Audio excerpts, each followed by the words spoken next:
n'est pas compliquée, Priscilla, c'était quoi ce match? Honnêtement, nous-mêmes on sait pas, c'est juste qu'on est vraiment contente. Première mi-temps, comme je l'ai dit après, là juste à l'interview, première mi-temps on est vraiment dans le match. Même si on sait qu'on fait pas notre meilleure performance et qu'on doit stopper certaines joueuses, on est quand même dans le match et on foire complètement notre troisième quart-temps. C'est quelque chose qui nous arrivait déjà beaucoup avant. Et au final, à la différence d'avant, là on a réussi à se reprendre alors que d'habitude quand on foirait le troisième quart-temps, on sombrait complètement. Donc c'est qu'on a appris cette saison. Tu avais déjà vécu un match à ce point-là caricatural où il y a des séries énormes dans les deux sens? Oui, mais alors j'étais dans mon autre sens, j'avais perdu. C'était la saison passée, on a eu des matchs comme ça. Puis même ces débuts de saison, on a eu des matchs quand même compliqués, mais pas à ce point. C'est vrai que là, c'était vraiment. Ça fait des up and down assez incroyables, quoi. Puis hyper rapide. Dans le troisième quart, vous êtes à moins 21. À ce moment-là, c'est quoi toi ton état d'esprit? Tu te dis merde, on va pas finir comme ça, ou qu'est-ce que tu te dis? Honnêtement, à ce moment-là, je pense plus forcément déjà à victoire ou défaite. Je pense vraiment juste ce qui se passe sur le terrain. En fait, c'est qu'en défense, on n'est plus ensemble. Alors que c'est ce qui avait marché jusqu'à présent. On sait qu'en face, elles ont des individualités. Sur le papier, elles sont certainement toutes meilleures que nous. Et on savait que si on défendait collectivement, il fallait juste qu'on s'entraide pour que ça marche. Et le troisième quart-temps, il n'y a plus d'entraide. On est battu sur des 1 contre 1, il n'y a plus de rotation. Et honnêtement, on était plus focus sur ça, de se dire, allez, on remet le focus sur la défense, on fait des stops. Et c'est comme ça que ça a marché. Bon, aussi avec les paniers miracles de Meg, hein, mais la défense aussi quand même a beaucoup joué. Bon, même si c'était un match entre guillemets pour du beurre, mais c'est quoi la sensation quand tu finis une saison sur un match comme ça? C'est quand même... Alors oui, c'est un match pour du beurre, mais du coup, on prend quand même la 9e place. Mais non, la sensation, c'est vraiment comme j'ai dit juste avant, on a l'impression d'avoir quand même appris, on a progressé, chacune a pu jouer et a apporter quelque chose, que ce soit dans le scoring, dans la défense, de partout. Tout le monde a été là pour l'équipe et du coup, non, ça fait plaisir de terminer comme ça. Surtout avec une saison difficile comme celle-là. Le fait de finir 9e, justement, ça avive pas des regrets Non, parce que honnêtement, au début de saison, je pense qu'on se disait vraiment qu'on pouvait finir 8e, 9e. Vraiment, c'était l'objectif de base. Mais à partir d'un moment dans la saison, l'objectif c'était plus le maintien que finir 9e. Donc aujourd'hui, on est contente de finir 9e, mais on est surtout contente d'être maintenu. Bon, écoute, Priscilla, merci. Merci à vous. Merci. De toute façon, si tu m'appelles, je te réponds plus maintenant. Non, mais pour Priscilla, c'était quoi ce match? C'est quoi ce match? Je sais pas. Non, je sais pas. Mais j'avais quand même le pressentiment, et je ne mens pas, même à moins 20, j'ai le pressentiment qu'on peut les avoir à l'usure. Voilà, j'avais ce sentiment-là. Bon, après, pas difficile, hein, rendre une campagne européenne, je pense qu'elles sont claquées. Donc, il fallait juste tenir bon, attendre un peu que la tempête passe, que le vent tourne et puis que derrière...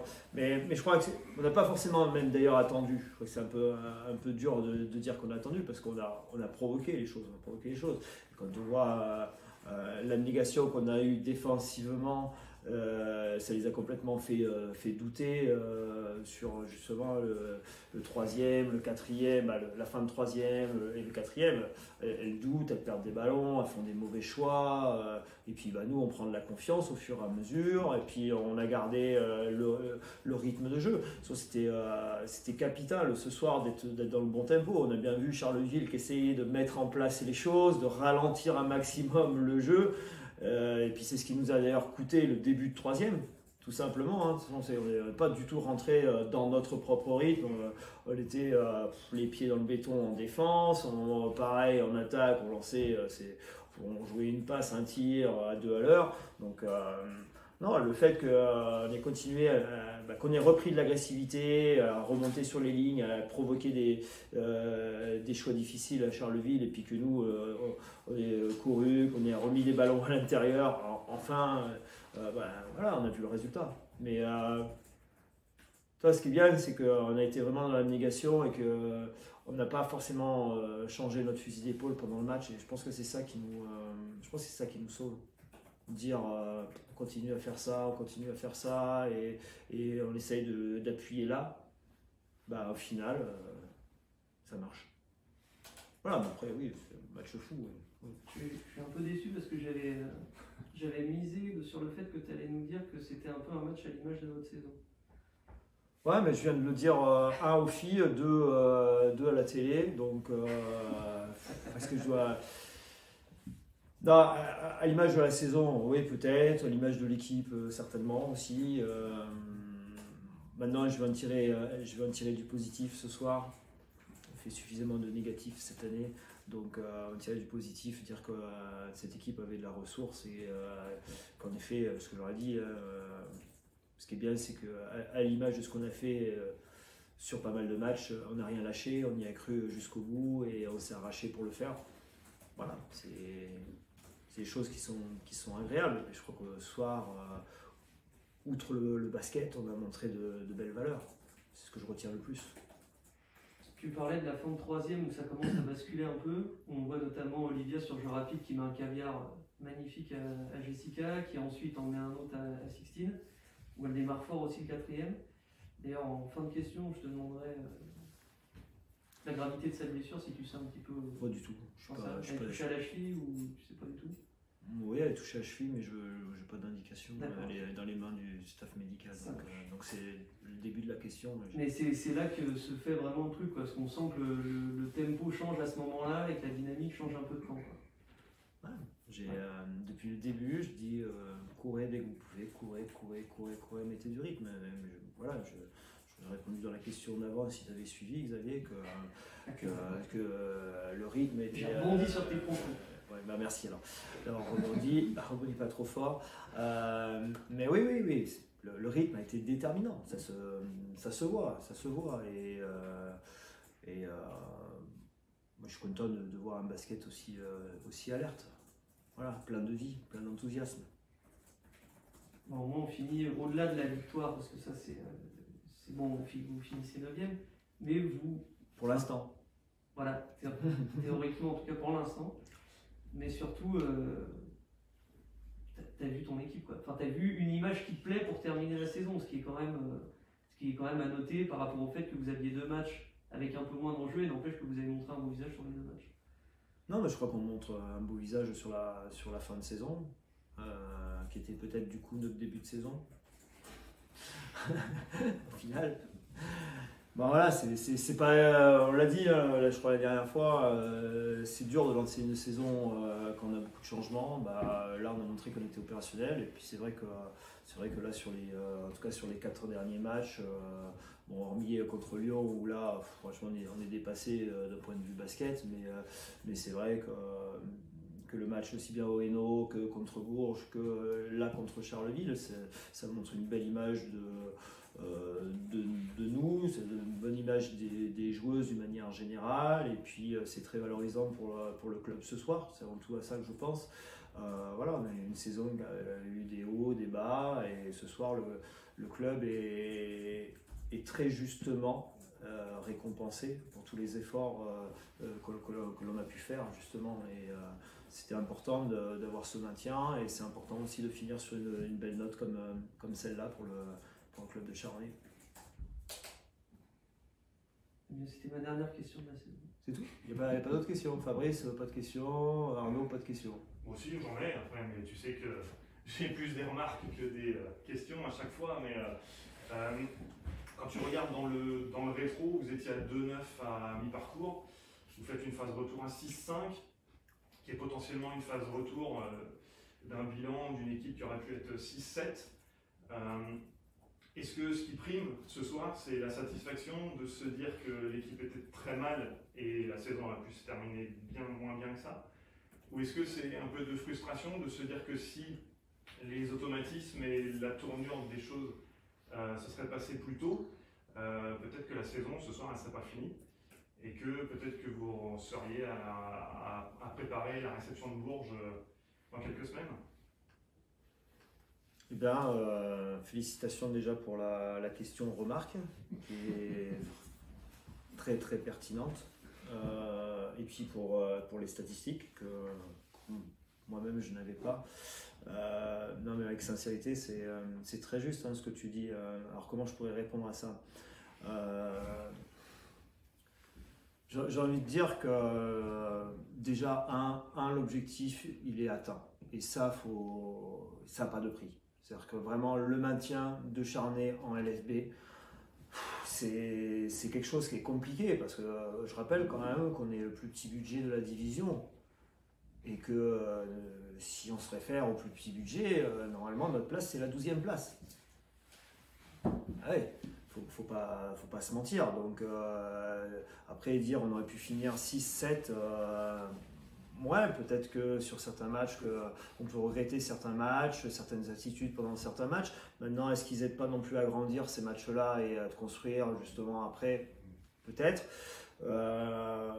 Moi je suis déjà super content qu'on puisse continuer l'aventure en Ligue avec ce club. C'est vraiment ouais, c'était vraiment capital. Donc je pense qu'on a eu peur, en effet, à un moment donné. On craignait le pire, tous, parce que la sauce ne prenait pas, parce que voilà, il y avait des difficultés. Donc aujourd'hui, je pense qu'on peut être très fier et très heureux du résultat. Et si on finit à la 9e, je pense qu'il faudra l'écrire plus qu'une fois dans le journal. Après, moi, je veux dire, si on parle de frustration, oui, moi j'ai de la frustration, mais plus par rapport à un basket qui n'a pas forcément pris totalement. Voilà, même si on voit des choses, mais bon voilà, moi c'est le côté puriste, quoi. Ouais, il y a certains baskets que j'aime imprimer et tout ça, et voilà, je vibre, mais pas autant que je le voudrais en tant que technicien. Voilà, pour moi le jeu il n'est pas encore assez, il est pas assez abouti, il n'est pas assez dans la direction qu'on donne au jeu, mais voilà, c'est comme ça, c'est comme ça. Maintenant, ça me sert aussi énormément de leçons et ça m'aide à construire la saison prochaine. Donc, c'est pas totalement négatif. Voilà. Donc après, bien sûr que tout coach a envie de faire des playoffs. Ça, c'est évident. Maintenant, un jour peut-être. Mais il faut considérer que tant qu'on aura, et je l'ai dit il y a quelques semaines, tant qu'on aura ce budget-là, il faudra viser d'abord le maintien. Et le reste, ça sera la cerise sur le gâteau. Il faut pas vouloir plus pour l'instant. Mais ne me dites pas là ce soir, Mathieu, tu as fini 9e, l'année prochaine, tu vas aller chercher la 8e place. Alors là, je peux vous dire que je ne répondrai pas à cette question-là, ou si je la répondrai, on dirait non. On visera de ne pas être 12e l'année prochaine déjà. Je peux vous le dire, voilà, c'est tout. C'est juste logique. Il faut rester à sa place à un moment donné. Et après, bien sûr que j'ai envie de gagner des matchs, bien sûr que j'ai envie de faire des playoffs, avoir des bilans positifs. C'est évident. Je suis quelqu'un d'ambitieux avec ce club et bien sûr. Maintenant, il ne faut pas vouloir trop rêver parce qu'on peut vite aussi se brûler les ailes. Donc, des fois, trop d'ambition tue l'ambition ou tue le résultat. Je vais avoir quand même une dernière question. Ouais, je sens que la machine est allumée, elle ne s'éteint plus.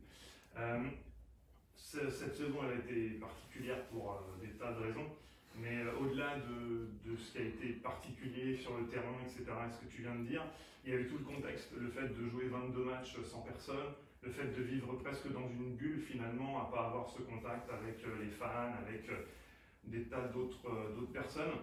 Est-ce qu'on finit plus rincé au terme d'une saison comme celle-ci que d'une saison lambda? Comment est-ce qu'on vit de vivre finalement dans une bulle et de ne pas vivre cet échange qui fait presque l'essence même du sport, quoi? Alors, rincé, oui, je le suis totalement. Ouais, c'est une saison qui m'a épuisé, qui m'a fatigué. Est-ce que c'est le contexte Covid ou est-ce que c'est tout ce qui s'est passé cette saison? Je pense que c'est un bon et joyeux mélange des deux. Mais c'est sûr que cette saison a été éprouvante et pesante, avec un rythme aussi de match qui est décalé à cause du Covid aussi. Des fois, on a enchaîné des 3 semaines avec 2 matchs, et puis après 3 semaines de repos. C'est hyper décousu et c'est fatigant pour tout le monde, pour les joueuses comme pour les coachs aussi. Qui à un moment donné sont amenés à faire vidéo sur vidéo et un appel de temps de traiter un match, qu'il y a déjà le match suivant qui s'enchaîne. Donc, et après sur le côté relationnel, l'essence même de notre métier c'est quoi? Partager des émotions, partager des émotions, montrer du spectacle. Si je commence par le positif, la retransmission vidéo, ça a permis de développer des retransmissions de vidéos de qualité. Et je crois que Charnay a fait de gros efforts là-dessus. Et on peut être fier des retransmissions qu'on a vues, contrairement à d'autres clubs. Mais en tout cas, il faut des fois des situations difficiles pour trouver des ressources. Je pense qu'il n'y aurait pas eu ce contexte-là, on n'aurait pas eu d'aussi belles retransmissions TV. Donc maintenant, c'est un atout de plus dans notre jeu. Voilà, le public va certainement revenir, je le souhaite, dans les salles, mais je pense qu'il faut garder cet outil vidéo qui, je ne sais pas combien on a fait de vues encore ce soir, mais quand on met 1200 personnes dans la salle et puis qu'il y a 5000 ou 6000 vues sur Internet, voilà. Bon, certes, c'est pas payant. Mais indirectement, ça rapporte. Après, oui, la difficulté, oui, c'est sûr qu'on a joué toute la saison sans voir personne. Heureusement qu'on a les témoignages via les petits messages privés ou sur les réseaux qui nous permettent d'entretenir quand même un certain lien. Mais c'est vrai que le lien direct, voir ce cousin qui ne vibre pas, c'est compliqué. C'est compliqué, malheureusement. On l'avait dit dès le départ, il faut s'adapter, et on s'est adapté, il faut s'habituer aux choses, et on a pris ce rythme de jouer dans des salles vides maintenant. Ouais, c'est dommage, hein. C'est sûr que ce soir, le Cosec aurait été plein, il aurait vibré, il aurait sauté de joie sur un dernier match comme ça, avec un hold-up. On n'imagine même pas l'ambiance. C'est évident, donc ouais, c'est dur pour nous, mais je crois aussi que c'est dur pour les gens qui sont vraiment supporters du club, l'équipe. C'est dur aussi pour nos proches, hein, qui d'habitude sont toujours à la salle et machin, et qui là sont privés de ça. Donc c'était dur pour tout le monde. Je pense qu'il y a plein de personnes qui aimeraient être là avec nous et nous regarder. Et puis nous, c'est juste notre job que de faire sourire ces gens-là. Maintenant, on les fait sourire sur Internet et tout, c'est déjà bien. On imagine comment ils sont chez eux. Des fois, on reçoit des vidéos de gens qui exultent devant la télé, n'est-ce pas Yo? Voilà, au passage. Et puis, c'est comme ça. Mais ça n'a pas rendu les choses très très faciles, parce que des fois, être confronté dans la joie de la victoire ou dans la déception de la défaite, d'être confronté à un public, à des partenaires. Et à un moment donné, quand on n'est pas fier de ce que l'on a fait sur une défaite, mais qu'on est obligé de se présenter aux 200 partenaires qui étaient là à la soirée, ça marque un peu aussi. Donc c'est vrai que voilà,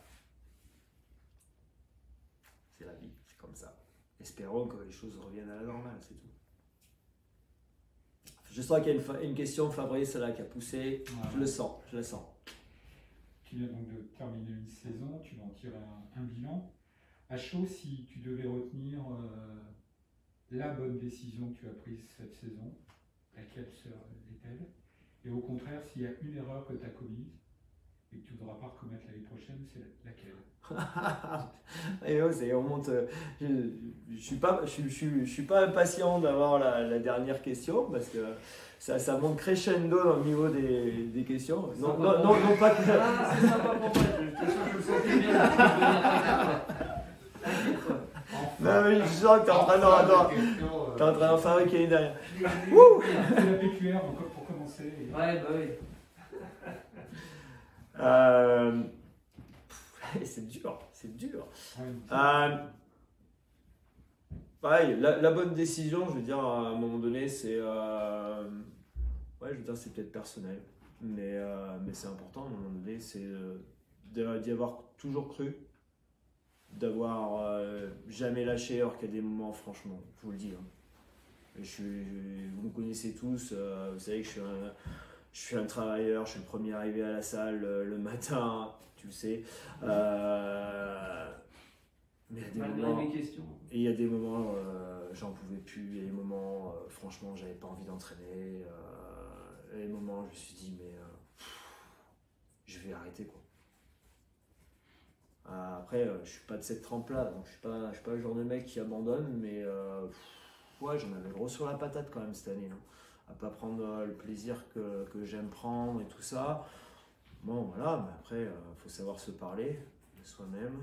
Je crois que je me suis jamais autant parlé que cette année. Et la meilleure décision, c'est de ne pas avoir lâché le club, d'y avoir toujours cru. Et ouais, c'est peut-être pas des choix tactiques, tu aurais peut-être attendu ça, mais je crois que c'est important que les filles aient encore quelqu'un qui croit en elles et dans le jeu qu'on peut pratiquer. Pire des décisions.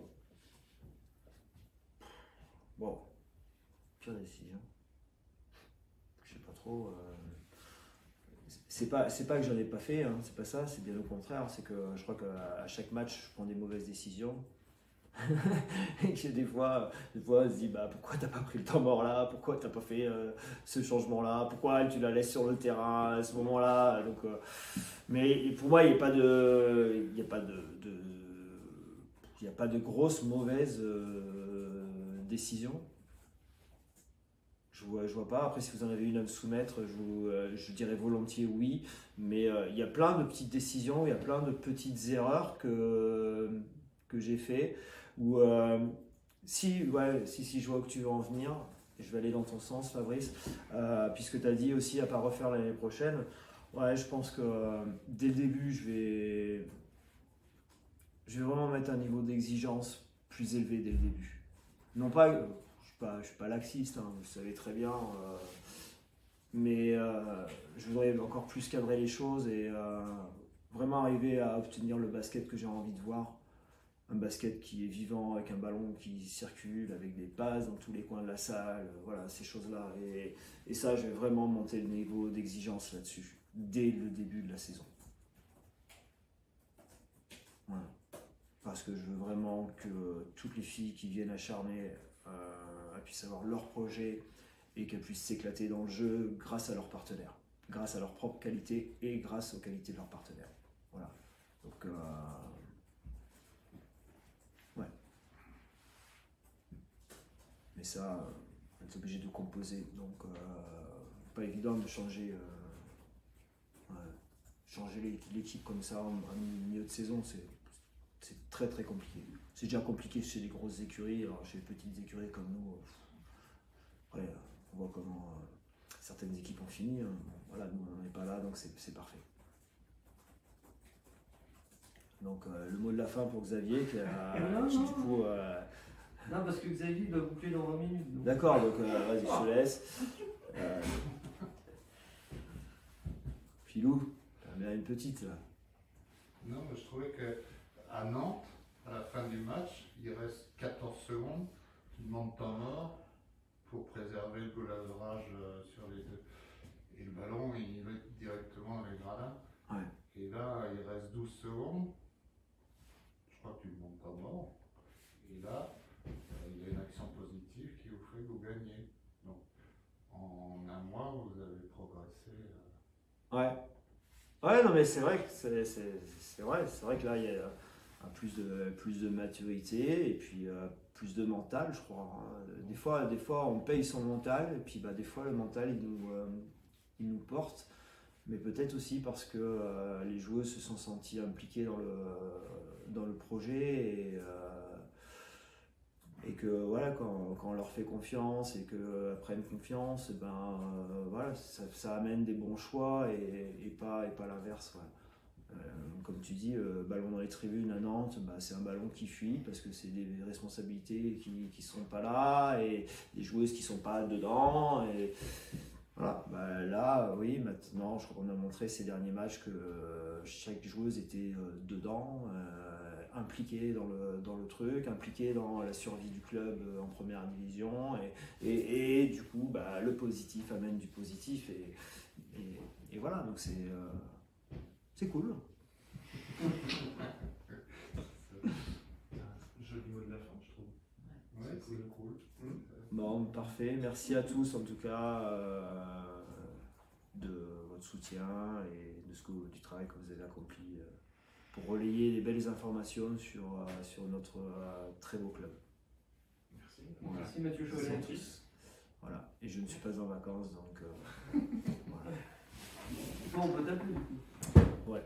Très bien. Merci Mathieu. Avec plaisir. C'est pas ton programme.